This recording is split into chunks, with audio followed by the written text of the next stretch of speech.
Oke, baik. Assalamualaikum warahmatullahi wabarakatuh.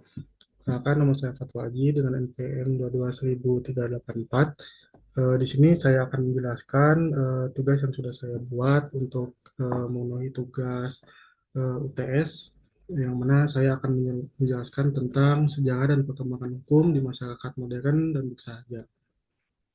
Baik, untuk selanjutnya kita langsung ke poin pentingnya.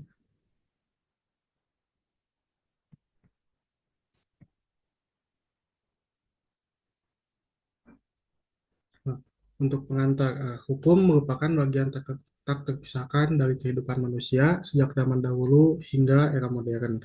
Hukum terus berkembang mengikuti dinamika masyarakat, baik dalam masyarakat bersahaja tradisional maupun masyarakat modern.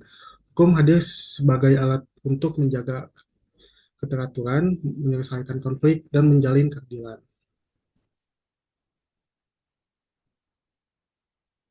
Untuk poin yang ketiga, di sini saya akan menjelaskan tentang sejarah perkembangan hukumnya. eh, Hukum di masyarakat bersahaja atau bisa dibilang tradisional ada beberapa poin. Yang ke satu, berlakunya hukum tidak tertulis atau hukum adat. Yang kedua, bersifat komunal dan mengutamakan musyawarah. Dan poin yang ketiga, ada sumber hukumnya adalah kebiasaan, nilai leluhur, dan keputusan tokoh adat. Di sini juga dijelaskan ada beberapa contohnya, yaitu yang ke satu ada hukum adat Minangkabau, yang kedua ada hukum adat Bali, dan yang ketiga ada hukum adat Dayak. Nah, di sini dijelaskan juga ada ciri-cirinya, yaitu mengutamakan restoratif atau bisa dibilang pemulihan hubungan sosial daripada sanksi berat. Penegakan hukum dilakukan oleh pemuka adat atau kepala suku. Yang ketiga ada sanksi lebih bersifat sosial dan moral, atau bisa dibilang misalnya pengecualian atau denda adat. Nah, untuk poin yang B, poin yang kedua, ada hukum di masyarakat modern. Poin yang ke satu, berlaku hukum tertulis yang terstruktur dalam sistem perundang-undangan. Yang kedua, sifatnya rasional, sistematis, dan bersumber dari negara. Dan poin yang ketiga, mengandalkan sistem pengadilan formal aparat penegak hukum.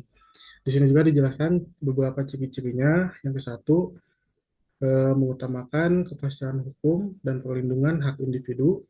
Yang kedua, penegakan hukum dilakukan oleh lembaga formal seperti polisi, jaksa, dan hakim. Dan yang ketiga, di sini jelasin juga ada bersifat represif dan preventif dengan sanksi tegas. Nah, di sini saya juga akan menjelaskan tentang perkembangan hukumnya. Eh, yang poin ke satu, pengaruh globalisasi dan modernisasi. Perkembangan hukum tidak dapat dilepaskan dari pengaruh globalisasi dan dan modernisasi yang terjadi secara masif di seluruh dunia. Globalisasi yang ditandai dengan meningkatkannya keterhubungan antar negara telah membawa dampak besar terhadap sistem hukum nasional. Negara-negara negara-negara semakin terdorong untuk menyesuaikan peraturan perundang-undangan mereka agar sejalan dengan standar internasional, seperti dalam perlindungan hak asasi manusia, hukum perdagangan, dan lingkungan hidup. Dalam konteks ini, Indonesia misalnya telah meratifikasi berbagai konvensi internasional seperti konvensi penghapusan diskriminasi terhadap perempuan atau bisa bisa disebut juga CEDAW, dan berbagai perjanjian ILO mengenai ketenaga kerjaan. Nah, yang B juga di sini ada beberapa poinnya dijelaskan, yaitu kombinasi hukum adat dan hukum negara.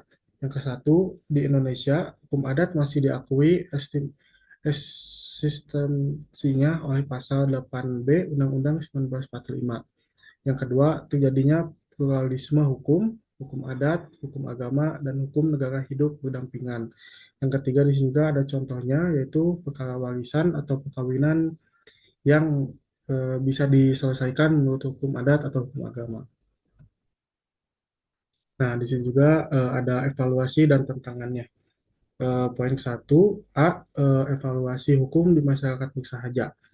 Kuat dalam menjaga harmoni sosial, tapi seringkali bertentangan dengan prinsip hak asasi manusia atau HAM. Misalnya soal diskriminasi gender. Yang B, evaluasi hukum di masyarakat modern. Lebih menjamin kepastian hukum, namun tidak terlalu birokratis, lambat, dan tidak menjangkau daerah terpencil.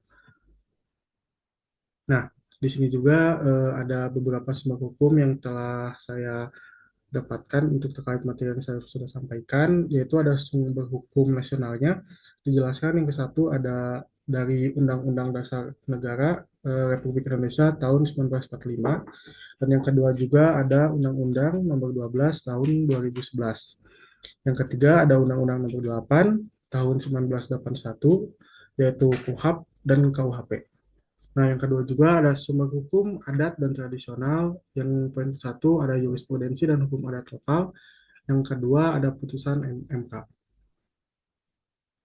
Nah, mungkin ini saya langsung kesimpulan dari materi yang sudah saya sampaikan. Untuk kesimpulannya, perkembangan hukum menunjukkan adanya dinamika antara nilai tradisional dan modern.